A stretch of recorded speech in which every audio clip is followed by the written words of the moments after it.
Hello, this is Tom, aka Gedeon here for Tabletop Tap Room, doing a quick response video to a review that was put on the Amazon product for Those Pesky Goblins, which I did a little bit of a review on.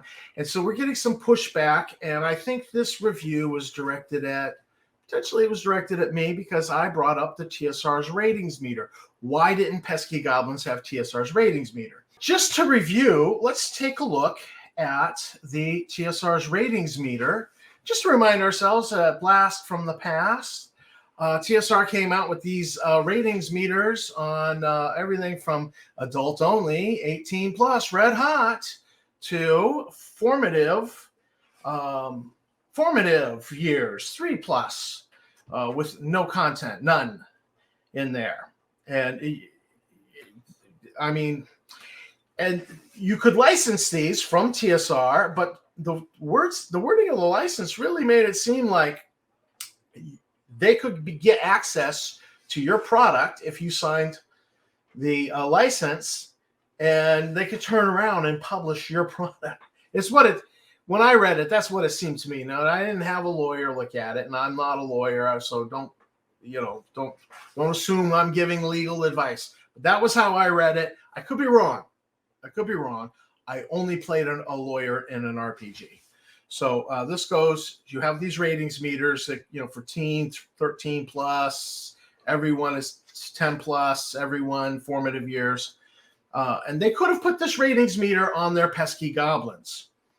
But apparently, Justin Lanassa did not like the review of his product where where the ratings was brought up, and I'm not the only one who brought it up. So but it kind of felt like it was a little bit of a dig at me. It's fine. Now, the customer that did the review is Just a Guy. Now, we know who Just a Guy is because we recognize his voice. It's Dave Johnson. Dave Johnson, if you don't remember, is the lead designer on Star Frontier's New Genesis. That was the product that TSR was coming out with that had all the racist content. And as we were looking at that, we then discovered his Twitter account, which was loaded with Nazi posts, Nazi fascist posts, homophobic, transphobic stuff, things like, in your heart that Hitler was right. That level of, there were posts that suggested, like killing of homosexuals was okay. And it was just really, really bad. So this is the guy giving this review.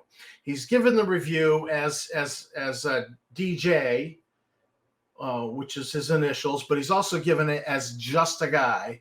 So here we are. Let's play a little bit. Cool. It's got a lot of neat stuff in it. I recommend it.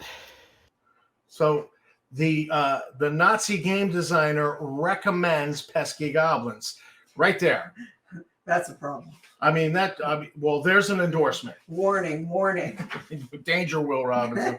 Yeah, so an avowed Nazi game designer recommends it. Well, there we go. Right there. Let's all go and buy it, right? It's easy to play. It's a lot of fun. Now, I rather doubt he's played it. Nothing at all scary about it. It's whimsical. Children would love it. Go ahead, honey. I know you. I'm just like, I don't know what children that Just a Guy has been around, but all the bazillion children I know, I don't know what he means by children. Yeah, the good wife is sitting across from me with looking at the document, and because I was asking her, do you think this game is appropriate for young children? with cannibalism in it? No. And no. How about slavery? That, I mean, you can veil the subject of that, but that's a Yeah, but difficult one, and so the simple answer is no. But I mean, could you dance around what that actually means potentially? But sure. Okay, so then let's go to item number 3 that I flagged, which was a human infant in a cradle found as loot. What? To be looted by the goblins when they're raiding the human settlement. Oh, wow. Now, would that be problematic for small children? Yes. Yeah, so we're going to get Dave's opinion here in a second. He's saying it's good for children. I guess when you're a Nazi, it's good for children. Other people have said that it should have a rating meter. This thing is rated G. I mean, it's not at all scary. So he's going, it's not scary. It's okay for children. It's the content. We said the content was problematic for children. And so the good wife is an educator, and there clearly is content in here that is not appropriate for children. Would you not agree with me, hon? Oh my gosh, yes. So I happened upon like as I'm skimming through page 43. Okay, go ahead. Number 13, Dawn's Odd Things. And just words, strike me as I quickly view through here. Somebody in there is described as sleazy and inbred.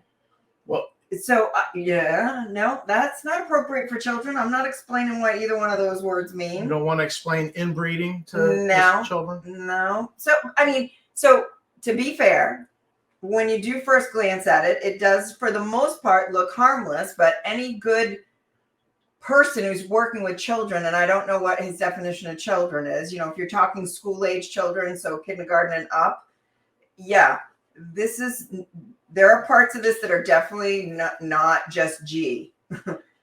They're just not rated G. Okay.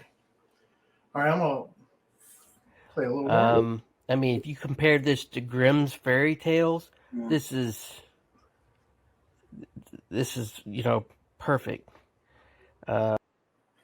So Grimm's fairy tales, he's got a point. I mean, Grimm's is pretty grim, but it's also why we don't read that. And hello, morning first graders. Let me open up with this story. That's why you don't do that. And if you do it, you do it in a way that it's been rewritten in a way that's not traumatizing to the children. Sure. Hansel and Gretel, the original story was a lot more scarier. Little Red Riding Hood, it was a lot more scarier. This game is definitely for a parent to play with their young children. I recommend it. I think it's great. Okay, so there we have it. Can I just say there's a difference between reading a story, right? Reading a story, and it always comes to the end, and we always fix all the stuff, and playing a game where you don't know what might happen next. You're participating in it. So to compare a game with those stories is not exactly on the same wave. So there should have been some warning on this for just parents. A little bit. I mean, I wouldn't want to buy this and then get it home. Well, I mean, if you just flip through it, the pictures are a little, if you have a young kid, you're like, whoa. You definitely want some disclaimer. Some content warning. Yeah. I mean, I do that even in theater, and we're not required to do that. But, if there's any touchy sort of subject, you make sure the audience is aware before they decide to take it in with their small children. You know what I mean? Sure. Well, I agree. And that's why I said originally in my prior video that what happened to the ratings meter? They made such a big deal about this ratings meter, and they couldn't even put it on their product. This is their own ratings meter. And now they're pushing back like, how dare you suggest we put a ratings meter on here? Look, This content is problematic for small children. This is not for small children. And parents deserve some content warning of some sort going, hey, this might be a little PG-13. This might be for older kids. Right. And if you choose to then go forward, that's your choice as a parent. Yeah. But you want the warning so that you're not ingesting material with your kid that you stumble upon as you're playing this and go, well, we're going to put that away till tomorrow. You know, like you suddenly have to stop playing because you came upon something you weren't ready for.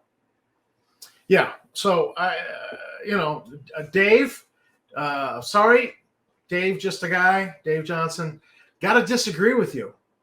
You're wrong. This is not rated G. This is not for small children. This is much more mature content. And the publisher screwed up. They should have put a content warning on here. And you're a fool if you think this is for young children. So that's my opinion. Babe, is there anything else you wanted to say about this? Anything you... No, just I would reach out to whoever is putting this together, writing it, and say, for the love, please get Grammarly. Get Grammarly. I knew you were going to say that. And you don't even have to get the professional or business version. Get the free version because it'll just flag some common mistakes. And that's not even a judgment upon somebody else. I'm great at grammar for the most part. But I know that not everybody is, or spelling or that sort of thing, and that's okay. But if you're going to put something in writing together, you want it to look professional and consistent. Well, they actually didn't have an editor on this. There's no editor listed in the credits. I can tell because there's some obvious things that are like, why didn't someone catch on page 42 that the number 42 is suddenly in the middle of a word? And maybe that's just a printing error, but I think it was a copy and paste error. I don't know. It's just we've seen a lot of evidence of just copy and paste going on with this. Yeah, just get Grammarly. So yeah, get Grammarly. The moral of this story is use Grammarly. Warn parents about content. Yeah, market. Look, market the game. Publish a game, absolutely. But if you're going to put problematic content in there like inbreeding, cannibalism, slavery, kidnapping of infant children, that's not for small children. Okay?